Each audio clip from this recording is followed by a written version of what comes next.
যুক্তরাষ্ট্রের ফেডারেল সরকারের যেসব কর্মী কর্মবিবরণীর বিষয়ে করা ইমেইলের জবাব দেবেন না তাদের ব্যাপারে নতুন করে হুমকি দিয়েছেন ইলন মাস্ক। স্থানীয় সময় সোমবার সামাজিক যোগাযোগ মাধ্যম এক্সে দেয়া এক পোস্টে মাস্ক বলেছেন, ইমেইলের অনুরোধটি একেবারেই তুচ্ছ ছিল। এই পরীক্ষায় উত্তীর্ণ হওয়ার মানদণ্ড ছিল কিছু শব্দ টাইপ করা আর তা পাঠিয়ে দেওয়া। তবে অনেকে এই তুচ্ছ পরীক্ষায় ব্যর্থ হয়েছে। কিছু ক্ষেত্রে অবশ্যই কর্মীদের ব্যবস্থাপকেরাই জবাব না দিতে বলেছেন। মাস্ক বলেছেন, প্রেসিডেন্টের বিচক্ষণতা সাপেক্ষে কর্মীদের আরেকটি সুযোগ দেওয়া হবে। দ্বিতীয়বার ইমেইলের জবাব দিতে ব্যর্থ হলে চাকরিচ্যুত করার হুঁশিয়ারি দিয়েছেন তিনি।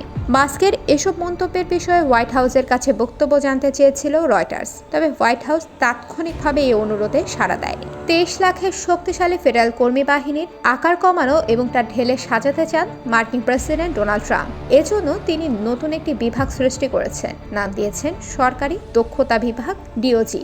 এই বিভাগের প্রধান ইলন মাস্ক। যুক্তরাষ্ট্রের স্থানীয় সময় গত শনিবার সন্ধ্যায় দেশটির ফেডারেল সরকারের কর্মীরা একটি ইমেল পান। এই ইমেইলে কর্মীদের আগের সপ্তাহের কাজের হিসাব দিতে বলা হয়। মাস্ক এক্সে একটি পোস্ট দেওয়ার কিছুক্ষণ পরে এই ইমেলটি পাঠানো হয়। মাস্কের পোস্টে বলা হয়েছিল, ইমেইলের অনুরোধে সাড়া না দেয়াকে কর্মীর পদত্যাগ হিসেবে দেখা হবে।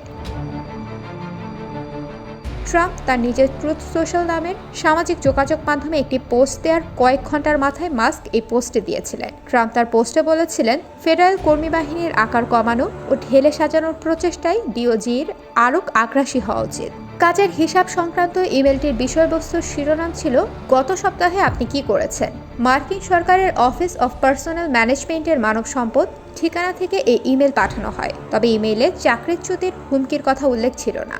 মাস্ক নতুন করে হুমকি দিলেও তিনি অফিস অফ পার্সোনাল ম্যানেজমেন্টের ওপিএম নির্দেশনার বিষয়ে ওয়াকিবহাল কিনা তা স্পষ্ট নয়। ওপিএম সোমবারই ফেডারেল সংস্থাগুলোর মানব সম্পদ কর্মকর্তাদের বলেছেন, মাস্কের ইমেইলের জবাব না দিলে কর্মীদের বরখাস্ত করা হবে না। কর্মীদের ইমেইলের জবাব দেওয়াটা আবশ্যক নয়। ওপিএম এর স্মারকে বলা হয়েছে, ইমেইলের জবাব দেওয়াটা ঐচ্ছিক। যদি কোনো কর্মী ইমেইলের জবাব দেন তাহলে তারা যেন গোপনীয়, সংবেদনশীল ও শ্রেণীবদ্ধ তথ্য না জানান এমন নির্দেশনাও দেওয়া হয়েছে।